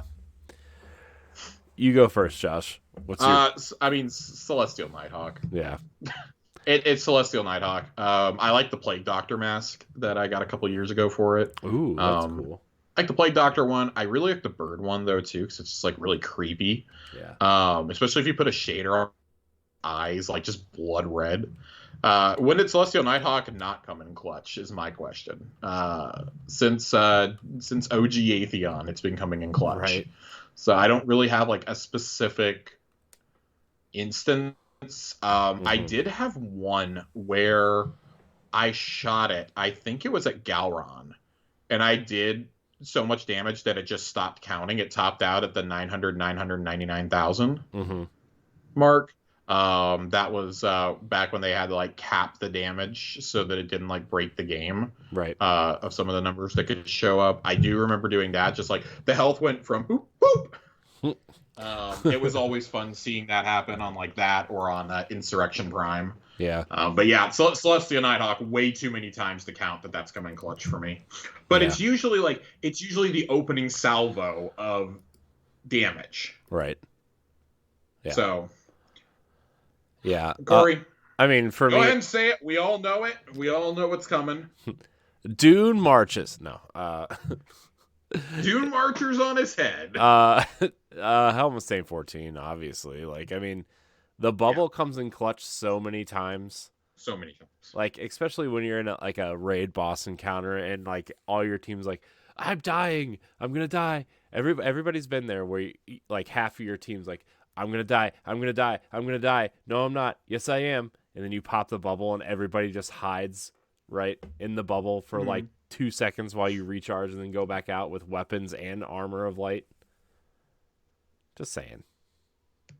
Helmut 14 never comes off. Never comes off. I don't even think there's not even an ornament for it. There's one. Oh, there is. Okay. But it's like because the perk is called headbutt, I think, is the perk, and what that means, like when the enemies walk into your bubble, they automatically become stunned, I guess is what you call it. Yeah. So, and what, like the ornament, one side of it, there's a big crater in the side of it with like bullet holes and just this big chunk of the helmet taken out. They should make one that's the skull from Mithrax's story. Mm-hmm. Yeah, I'm actually shocked that wasn't one when that came out. That's free money, man. Yeah. That would have been great for this season too to release. Just saying. Our next question comes from Joasis. Ooh. What activity or quest are you most proud of completing in Destiny? For me, it's getting Conqueror last season and then getting it gilded in a day this season. Also, finally beating Skolas in Destiny 1. Oh, no. Skolas. That's a pretty big achievement. Skolas, hands down. For Destiny 1, hands down Skolas. Yeah, I mean, Skolas... there's not even, like, you could just play yakety sax over my run for 30 minutes running around in circles around that arena. Yeah, just trying to stay alive. That's basically how I felt there. It's like a carnival. Yeah. In terms of D2, like, man, I wanted to say Conqueror for this one so bad because I just got it. But it's like, it's more of like relief that I got that, not like I'm actually proud of doing it. Yeah. For me, it would probably be earning my Wayfinder seal back in Forsaken. You had the 1 year to do it, and then it went away. Mm-hmm.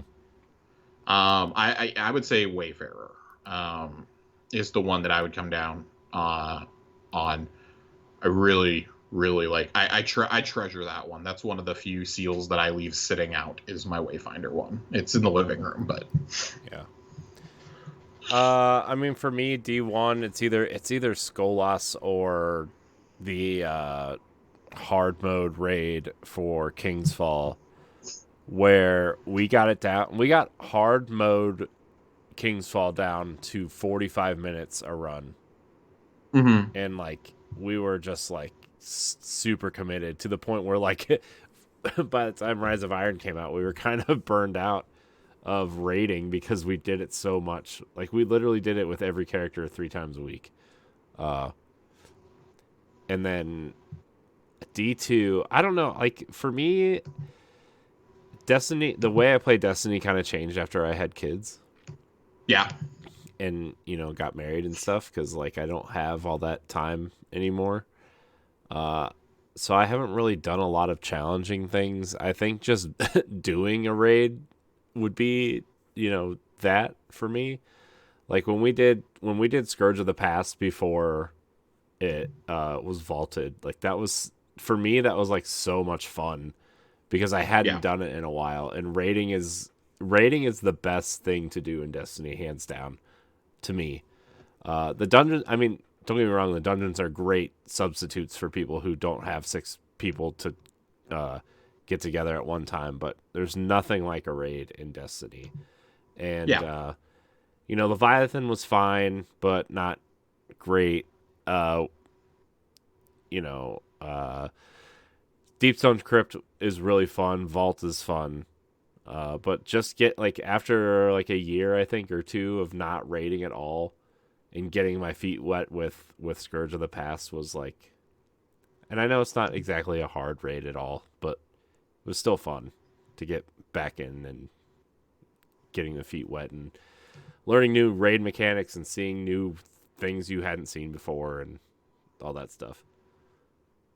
Now all those robot bosses are like all over Europa, but robot bosses are all the rage now. I know. We have one final question.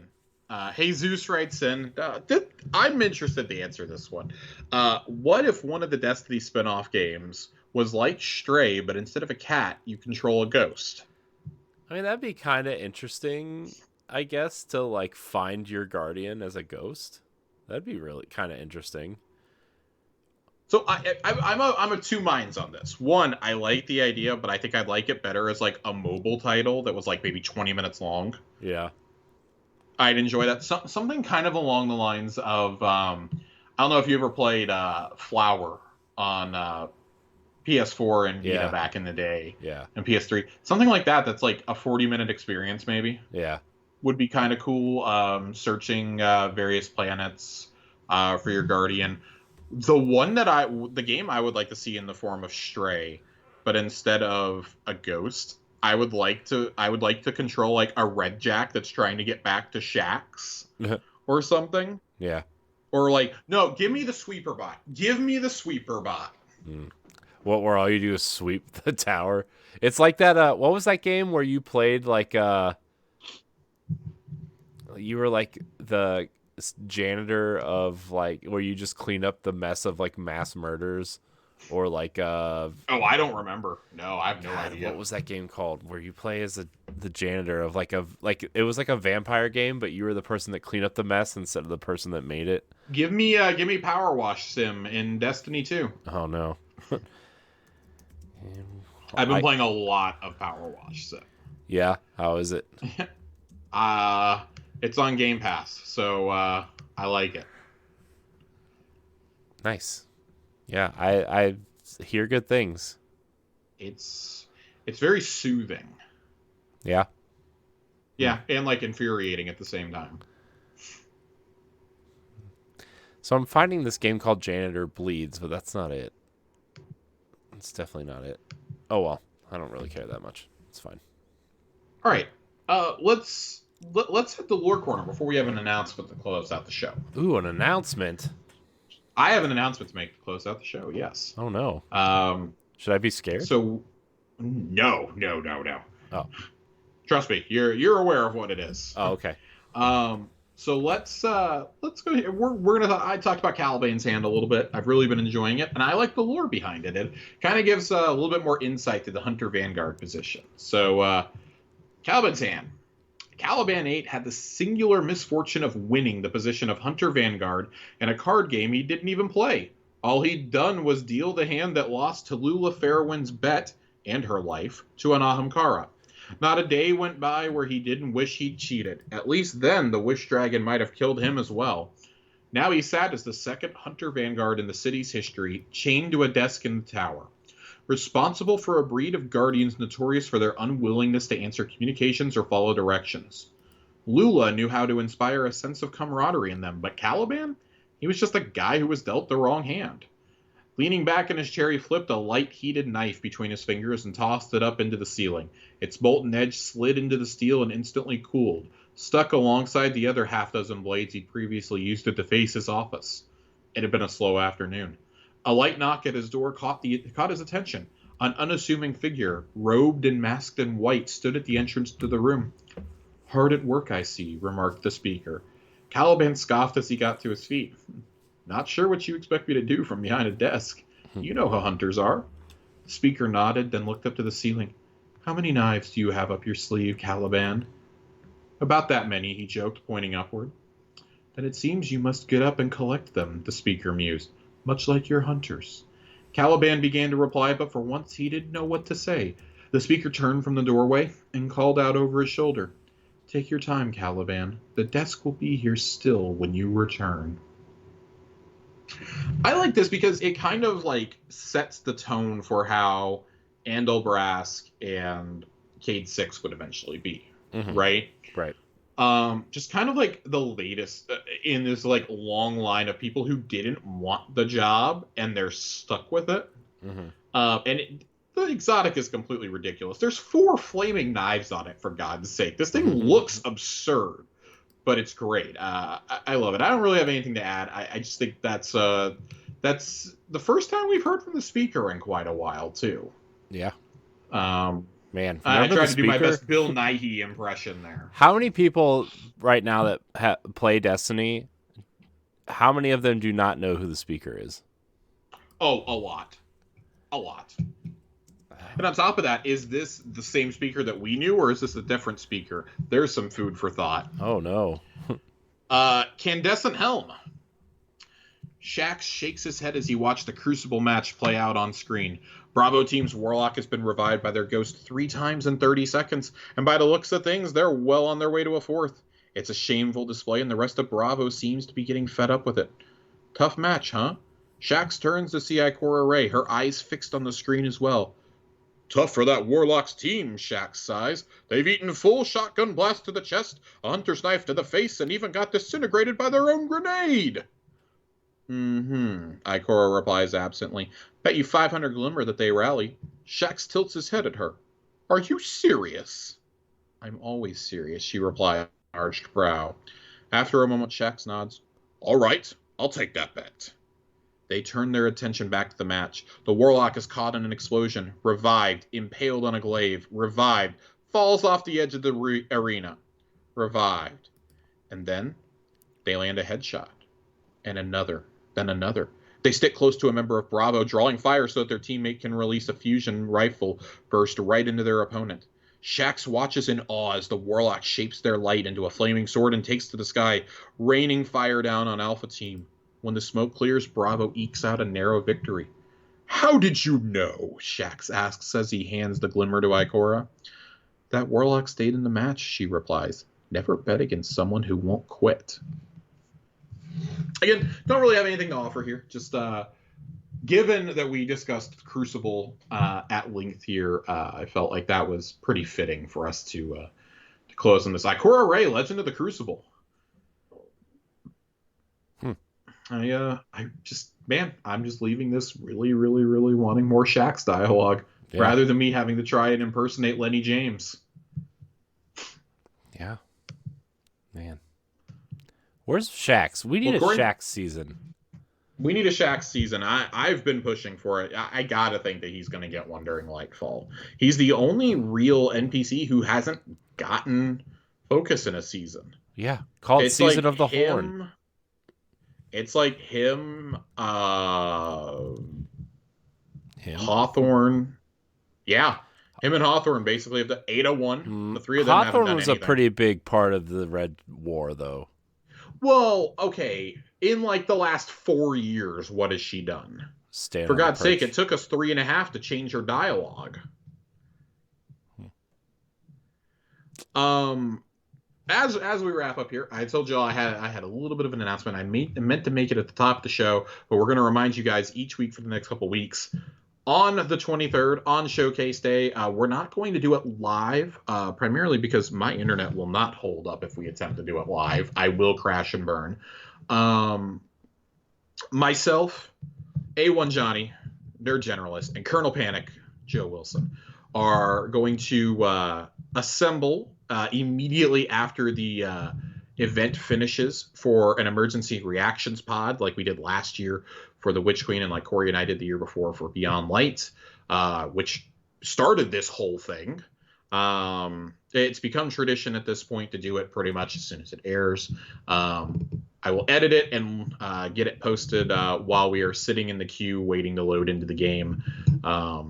Hopefully we will not all be playing it during the pod like we were last year, where I'm trying to read my notes and load into the initial quest line for Season of the Lost.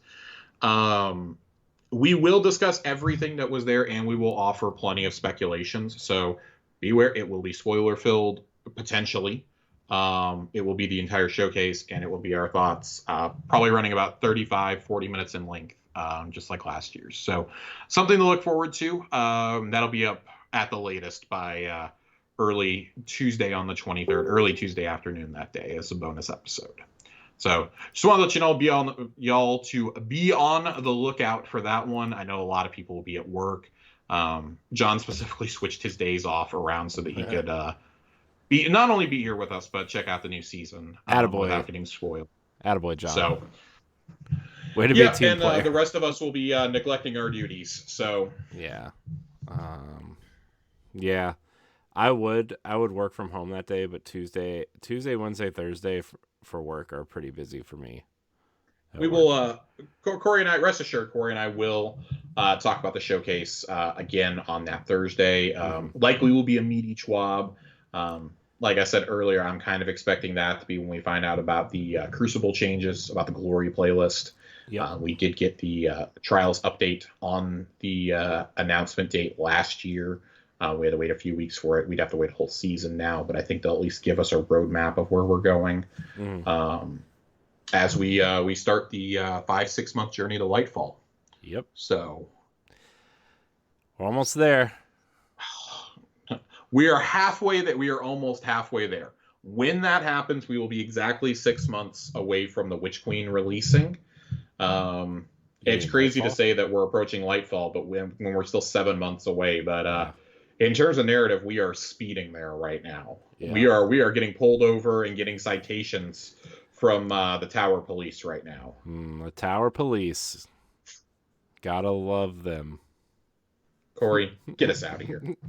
Get us out of here, Corey. All right, I want to thank everybody for watching and or listening to this episode of Tower Casuals. Remember, you can catch us every Friday morning on your podcast service of choice and every Saturday on YouTube. Like, subscribe, share, rate, and review wherever you listen. If you listen on iTunes or Spotify, leave us a 5-star rating. Josh, thank you for your time tonight. Where can we find you? At Josh_Finn, 2 N's, always. I don't have anything witty to say this week. I'm just going to be really happy that DK Metcalf re-signed with the Seattle Seahawks, and that, I cried my eyes out watching KJ Wright retire today. So, Baker Mayfield's practicing with the number ones in Carolina right now. That's unfortunate. He should have been in Seattle, but clearly we're just tanking. Yeah, it's all right. We have Deshaun Watson now. That is worse. That is worse. Oh no. You can follow me at IamCoreyHD on Twitter and Instagram. You can follow us on Twitter at Tower Casuals. Remember to tweet us your questions. Look out for our social media posts. I want to thank you all for watching and or listening, and until next time, we love you. Goodbye. Bye-bye. Bye-bye now.